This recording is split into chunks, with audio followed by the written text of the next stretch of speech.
What's happening? Will Freeman, RevolutionaryLifestyleDesign.com, coming at you today to talk about how to tell if you're exceptional. Okay, this is something I get a lot of questions on, and it's because of the way that I present content here.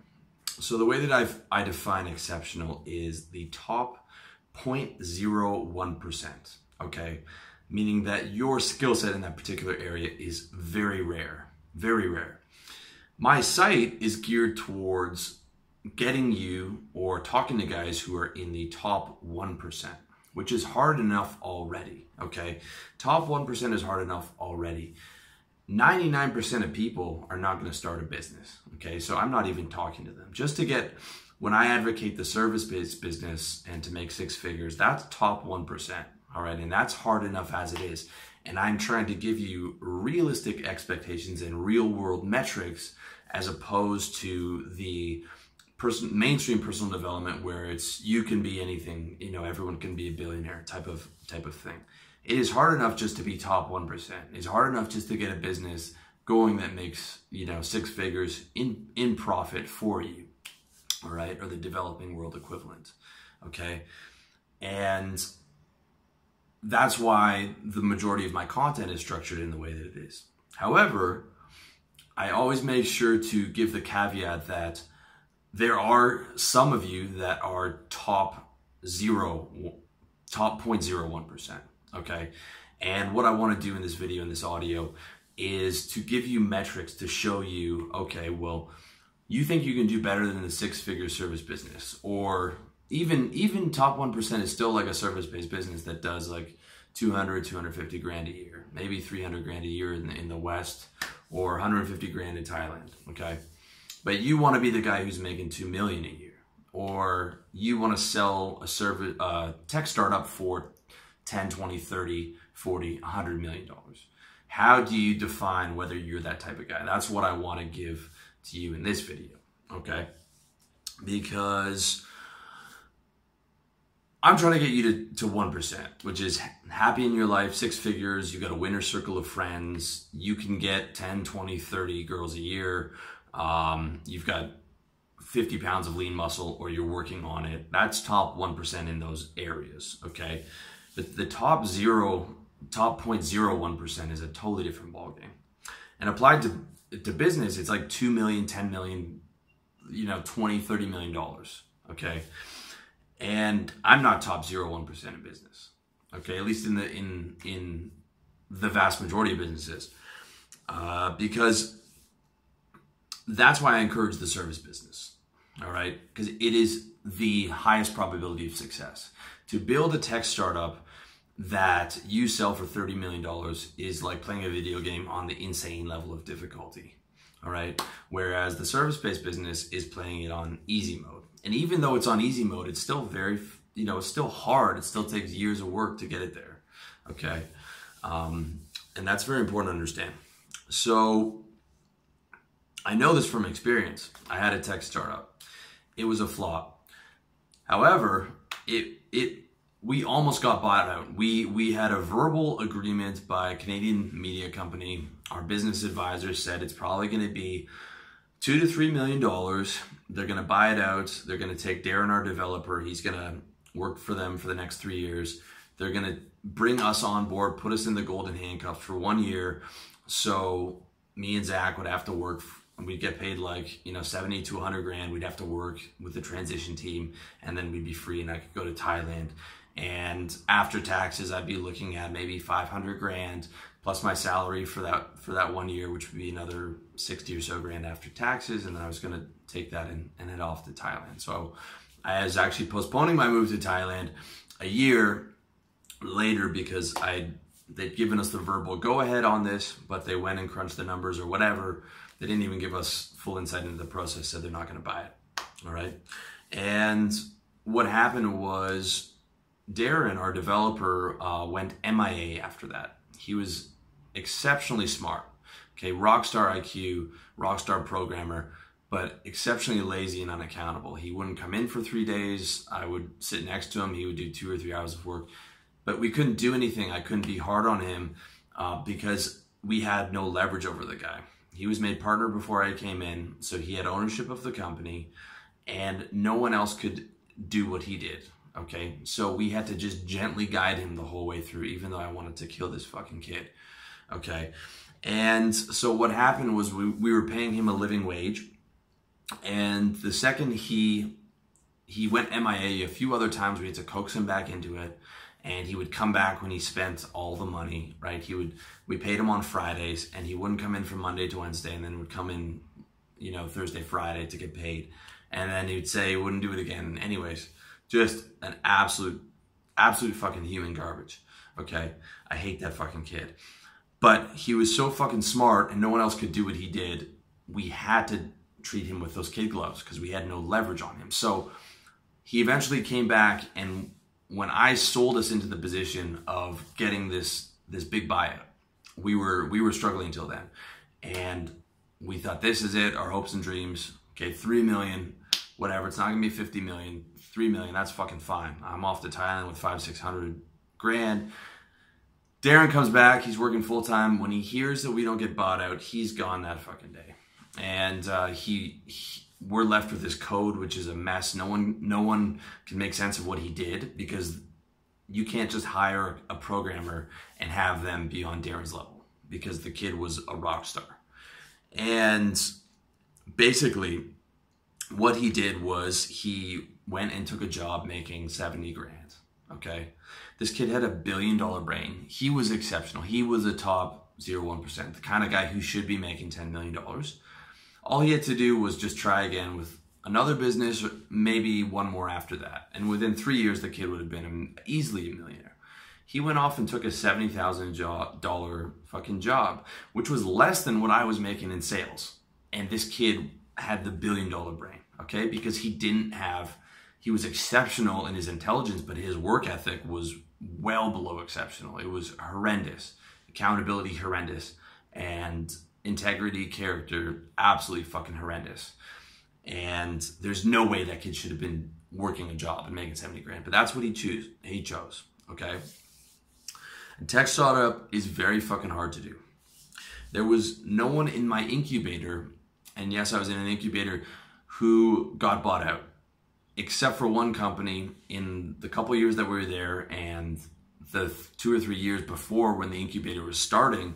From what I heard, one company got bought out, and it was $500,000, and it was an acqui-hire because they really just wanted the rockstar developer. So they bought the company out. The technology was a little bit useful, but it was mainly to get that rockstar developer on board and working for them. And these guys were at it for 2.5 years. 500 grand between the three of them after taxes is fucking garbage. Okay, it's garbage. It's less than they would have made at any type of coding job. All right, so the success rate is exceptionally low, even if these guys are smart. Like, all the guys in the incubator were fucking smart. All right, that's what I'm trying to explain to you. The only guy who should be doing that is a guy like Darren, he probably had 150, 155 IQ, an equal to Mark Zuckerberg or Bill Gates IQ. You could tell him to build anything. He could program anything. We would be like, can you do this for the site? He never said no. He could just build anything, okay? If you want to do a tech startup, that's the guy you have to be. Because you can't be a guy like me. I almost got it, but I didn't have the ability to do what Darren did. So when Darren left, he had a massive informational advantage over me and Zach. And I couldn't do anything but the code, okay? I'm reliant on people who have a massive informational advantage. So it's very much the luck of the draw depending on who I get involved in that business, all right? If you really want to go into that tech business, you have to be able to fucking code. You can't just be a savvy business guy. You have to be both. Okay, you have to have the business IQ, you have to have the coding IQ and the rockstar development. You have to have the work ethic. You have to have the political skills, right? You look at Mark Zuckerberg, he had all those things. He could negotiate with hedge fund managers. He had an insane work ethic. He was a rockstar coder with an IQ of 160, and all those different variables together. You really, really have to be exceptional to do that, okay? And I'm not exceptional enough. I shouldn't have been involved in that business. But I learned from it. But what I'm trying to express to you is you have to be fucking exceptional if you want to go that route. All right? If you want to go that route. Now, you have to understand that you have to be able to take a really honest look at yourself. Okay? And I'm going to give you an honest look at me and where I'm exceptional and places where I'm below average. Okay? So I'm exceptional in logic, in philosophy. I was a philosophy major. One of my specialties was logic, which is actually a discipline. I don't know if you know that. I'm really good at reducing concepts to their most simplistic point of view and being able to take complex concepts, reduce it, and give it to you guys so that it's easily digestible and understandable. My emotional intelligence is exceptional. I have exceptional experience with girls, okay? That's the one that I'm least proud of. I don't care about my number count, but my number count and the amount of experience I've had in the last 20 years is 0.01%, okay? And because of that and my life experiences and all these different factors, I went into this particular business that I'm in now, which is a top 0.01% business, specifically selling personal development products. If I was selling personal development services, like I was doing coaching packages where I can charge a guy $1,000 and, you know, for the month or whatever, I could hit my goals at top 1%. Okay. But I wanted personal development products. I wanted passive income. I didn't want to have to talk to clients anymore. You know, I'd spent almost a decade in sales doing that. And to have just purely personal development info products, you have to have a top 0.01% website and now YouTube channel. Okay. And I'm top 1% website, probably top 1% YouTube channel in terms of my views. Between the two, it's about 270,000, 300,000 a month. But I'm not quite top 0.01%. And now I'm 5 years in. Okay. But my goal was 10 years. My goal was, when I started when I was 30, by the time I'm 40, I'm going to have, you know, X amount of passive income, top 0.01%. And I have all these factors that make me unique in what I'm able to develop. You know, I have integrity. I'm a good salesman. I can package content and sell it. I can reduce concepts. I have vast life experience. I have the logic to be able to present it, and all these other different things that I didn't see out there in the marketplace. I didn't see all the things that I have combined into one. So I rolled the dice and took a chance on something that was going to be, I knew was a top 0.01% business. And for the first 3 years, I didn't make any money. I didn't release a product. I didn't release how to get laid on Tinder until year 3, because I was willing to gamble for that, because this time I felt I had all the fucking factors, okay? And I still continue to feel that way. With that said, if I wanted to make it where I can hit my financial goals, I can sooner, or I wanted to make it where I can be just top 1% and hit my goals, I can add the services in and double my income. All right. Could double my income. So there's also that option in this business, which I knew. I always knew that I had, if it wasn't going the way that I wanted to, I could increase my income by selling services. But for now, at least for the next year and a half, I just want to, you know, keep building it up before I do that. All right. So to apply that logic to another type of business, another angle, is the Dan Pandey angle.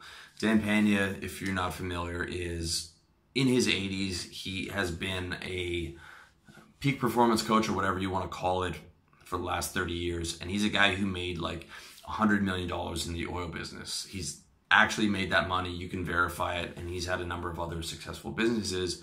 And he's a peak performance coach who's really fucking hardcore, right? He tells guys they're lazy and, you know, really goes hard at them. And he's someone that I recommended in my article, How to Start a Service-Based Business. And I've had a few of my younger guys who've moved away from the lifestyle design model, the one that I'm advocating, to the Dan Pandey model. okay? And the Dan Pena model is to go for the $50 million business. It's to set really fucking high standards, all right? And that is cool. That is very cool if you're exceptional, okay? If you're not exceptional, you're gonna fail, all right? That's a fact. You're not gonna be able to build a $50 million business unless you're a top 0.1% guy in the skills required for that business, okay?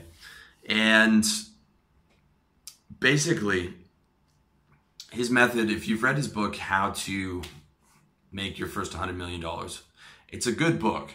And he advocates you get it from the torrent sites, because once he realized that people were torrenting it, he's like, well, I'm not going to sell it anymore, and you should be smart enough to get it for free. He's a guy who has a lot of money already, and his attitude's pretty cool. But I've read the book, and basically he advocates that the CEO is a salesman.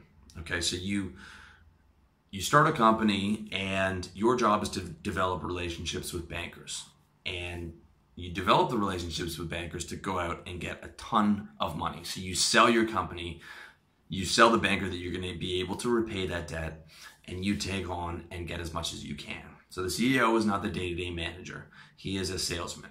And you're leveraging and gambling on the fact that you're going to be able to raise this amount of debt from the bank, you're going to be able to raise this amount from private investors, and eventually you're going to strike oil, right? Like Dan did in the oil business, or whatever it is that's in your business, that big windfall is going to come through. And you use all the bankers' money to provide capital for that. And you take on incredible amounts of stress over a 2, 3, 4 year period, and continue to sell, continue to, whip the employees and make sure everyone's doing what they're supposed to do. And if you fail, it's corporate debt and the company goes bankrupt, basically. Now, that is an exceptionally tough model to follow, okay? To follow his model, you have to be a top 0.1% salesman, okay? Dan tells you in the book that every sales company he worked in, before he got into the oil business, he was, I think, a broker. He was the top broker in his office, top broker in New York, top 0.001% salesman, okay? And like I tell you in my book, How to Sell, as I was a salesman, I'm a top 1% salesman. The top 0.1% salesmen are, number one, more naturally talented than me, and number two, sociopaths. So they will shove a damaged, asbestos-ridden home down a newlywed's throat and not care about it. In fact, they might even laugh about it. When I was a currency broker, my buddy would turn to me and he'd be like, and he would brag about, most guys are able to take 1% off the currency transaction. He took 4%. He'd be like, man, did you hear that fucking stupid bitch? She didn't even know. He would laugh about it, right? He would laugh about how dumb his clients were. And then he would just go back to pleasantly selling them on something else. Okay, the top sociopath does not care at all, will sell. He'll take $50, $75 million from a banker, knowing that he's gambling with that money and not care if he loses it. Just be like, well, it's not my money, right? He'll rip a client's face off and not care, because in his mind, business is war and he's doing what's best for himself and his family, okay? That's the kind of guy that you have to be able to make that business work. That's one part, okay? So you're top 0.1% salesman, meaning you have incredible natural talent, and you're a sociopath, if not a selective sociopath in business. Okay, and I'm not trying to hate on Dan Pena. I love Dan Pena, but he'd probably be the first one to tell you that for him, business is war and he does whatever it takes. And if you don't, then you're stupid and weak, okay? He could be nice to you and loving to you as a friend, and is probably a good guy to his family and that, but in business, he's I'm sure 1,000% ruthless, okay? Just like all the guys that I knew in sales. A lot of them were really nice guys to hang out with and good friends, but in business, they're fucking animals, all right? So that's one part. The other part is you have to have incredible fucking mental toughness. Dan Pena grew up with a father who was a policeman. He's 80, so he comes from that generation that was raised in, just coming out of the Great Depression. He was in the military. He went through demanding sales jobs, and just even in his 80s, he's tougher than most guys who are in their 20s. You know, if you look at him and watch him talk. And when you're in a company and you're taking on, you know, 150 million, $200 million of debt, you know, 100 employees, and you have to keep selling, you have to keep drilling for oil, you have to keep doing all these, your stress levels are going to be out of control. He told me that, or he said in the book, one of his partners died from the stress, you know, as they were closing the deal. Okay, that is, I mean, you have to be exceptionally abnormally tough. I'm top 1% in mental toughness. I'm not top 0.1% in that, all right? I couldn't run a business like that. You know, I couldn't do what Elon Musk was doing, even if I had his intelligence. Guy has 5 kids. He works 17 hours a day. His stress levels are out of control because he's trying to put people on Mars and build these electric cars. Even if I had all of his attributes, I couldn't compete with that dude because he would outwork me, and he's able to live with X amount more stress than I am, okay? So you really have to be cognizant of modeling that path, seeing what it actually takes to succeed, using deductive reasoning, and seeing if you really are top 0.1% and being honest with yourself, okay?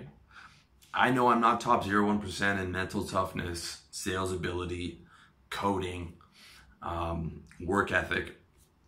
I'm top 1% in work ethic. I'm top 1% in sales, you know, but that's just how it is. And this is the only business, the one that I'm doing right now, this is the only business where I feel like all my skills combined make me top 0.1%. Like I can be top 0.1% in lifestyle design, in self-improvement, all right? Now, let's talk about what happens if you misjudge your potential. Okay, if you misjudge how exceptional you are and you choose to follow that path and not the path that I outlined for you, building that service-based business, okay? What I want to talk about is it's not just time and money and pain, because you're going to waste a lot of time and you're going to spend a lot of money and you're going to go through a lot of pain, all right? A lot of guys talk about how failure is feedback and failure is good for you. Yeah, in hindsight, you always want to turn negatives to a positive, but you don't want to fucking fail in business, guys. You really don't. I failed in 4, and I wouldn't wish that on you. You don't want to go into something saying, well, if I fail, well, fuck it. You want to go into something saying, I can for sure do this, and I can see the path, and I'm going to hit a winner on my first time. Failing in business fucking sucks. It's like a bad breakup with a girl, or a divorce, or a girl who you live with. It's fucking terrible, okay? Especially when you've put your everything into it. You know, you put all your time and your money and you suffer for it. But that's just half of it, okay? If you think, well, I can take all that, that's fine. Wrong. That's half of it. The other half, and this is the more important one, is opportunity cost, okay? It's the opportunity cost of not doing something else, all right? And then that's what really stings you. So the first one is you have, let's say you're 23 and you try and do a tech business, and it takes you 3 years to find out that it's failed. You're never getting those youthful years of energy back, okay? 18 to 25 is going to be your prime energy for building a business. You're never getting that time back. You're never getting that useful energy. You can mitigate a lot of that. You know, I'm 35. I have a lot of that youthful energy, but I had to hack the fuck out of my lifestyle to get up early. I have to drink lots of water, supplements, eat clean, all this fucking bullshit. Whereas, you know, when I'm 18, I could jerk off 9 times a day and then go play soccer. You know, like energy levels were insane. All right. So you're losing the opportunity cost of that youthful energy that you're never getting back. Okay. You are losing the opportunity cost of making money for 3 years. Okay. So those 3 years, you're spending money on your business. You're just making a living wage, or maybe you've even come out of it at a financial loss.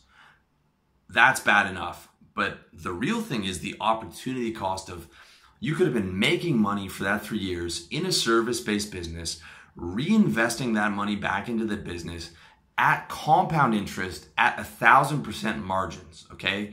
Because the service-based business, you know, whether it's real estate, insurance, copywriting, you're selling, all your costs are your phone and your internet.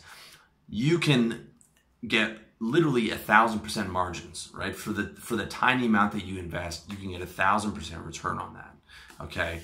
Especially if you're using like Facebook and Google AdWords and stuff, and you can spend $1,000 on marketing, get $10,000 in return from just one client, from one house sold, you know, or one big client, all right? And that's not one time, that's compounding, and you can compound that interest multiple times a year, okay? And compounding interest is the most powerful thing in finance, right? You can make exceptionally more money in that 3-year period and compound that interest as opposed to losing money.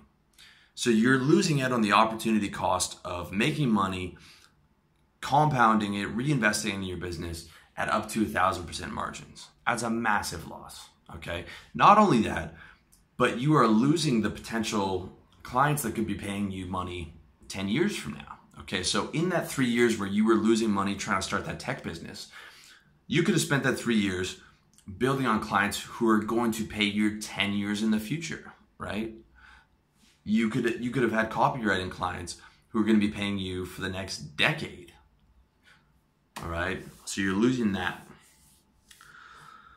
And I mean, you're really losing the time that you could have been spent doing anything except failing, all right? It's a bad deal. It really is. They say failure is feedback, and self-help gurus always talk about that. And yeah, in hindsight, you want to frame it as positive. I'm not sitting there regretting my failures, because regret is pointless. But if I could have a time machine and go back with my knowledge now, I would do it completely differently. And that's what I'm trying to convey to you. Failure in business is not fucking fun. Also, lastly, the cost for misjudging being exceptional is that, think of yourself in business as a pro fighter. A pro fighter only has so many knockouts that they can take. If you look at Chuck Liddell, the former UFC MMA champion, in the start of his career, he had an iron jaw. He couldn't be knocked out. By the end of his career, you could have knocked him out with a feather, because he got knocked out so many times and he kept going back to the ring. You only have so many knockouts that you can take before your body just can't handle it anymore. And you also only have so many consecutive losses you can take before you come back. Okay, it's a well-known fact that if a guy, even if he's been a champion forever, like an Anderson Silva, he takes 3 losses in a row, he's fucking done, right? 2 losses, they're talking about, well, it could be over for him, right? Even Joe Rogan, he's been loving the guy for 10 years. The guy's been champion for like 8 years or whatever. 2 losses, Joe Rogan's like, yeah, it could be over for him, right? 3 losses in a row, the guy's done. Because first of all, the physical power, he's been knocked out too many times. And second of all, psychologically, you know, he can't come back from that. It's the same in business. And I'm telling you, from a guy who took fucking 4 losses in a row while I was working another job, right? You're not normal after that. You know, you can't take, most people can't take 3 or 4 losses in a row. They're just going to give up and go back and work a job. All right. You really want to win from the get-go. Or if your first is a loss, you want the next one to be a win. You don't want to keep thinking you're exceptional and go in and take 3 L's in a row, right? That's probably going to be the end of you. It's probably going to be the end of your business career, because it's that could span over like 9 years, right? 3 years apiece for each business. And the psychological toll that's going to take on you is not to be fucking underestimated, okay? Yeah, you want to be able to go in and not worry about failure, but you want to do everything you can in your power to mitigate that failure up front, which is why I recommend for the vast majority of you guys to do that service-based business, because that's the one I know that every single one of you listening to that can hit, right? All it takes is salesmanship and work ethic and learning the ins and outs of your service at a really high level. And all of you can do that just by applying yourself. But not all of you can be exceptional and top 0.1%. And the cost of not being exceptional but thinking you are is very, very fucking high for the reasons that I went through. So, in summary, for the vast majority of, for 99% of people, I'm not even talking to you, okay?